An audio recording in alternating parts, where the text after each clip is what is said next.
Make your videos with a Cartoon Me effect like on TikTok for free with your smartphone. Hello everyone and welcome to this new video. Today I'm going to explain how to get this cartoon effect to make your videos.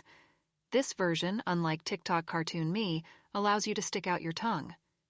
Open the Message or SMS app on your iPhone. Create a new message. At the bottom, click on Memoji Use Animals or Robots to try it out, but we're going to create a new personalized Memoji. Take your time and choose skin color, hairstyle, eyebrows, eyes, head, nose, mouth, ears, facial hair, glasses, accessories, and clothing. Click OK when you're satisfied with the result. Open the Clips app on your iPhone or download it for free from the App Store if you haven't already. Go to front camera mode and click on the star at the bottom. The first tab is Memoji, then select your personalized Memoji.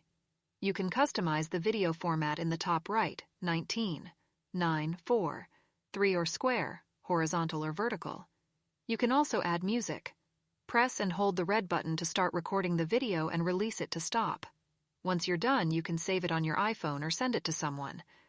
The effect is amazing and opens up a lot of possibilities, especially for me and my English channel.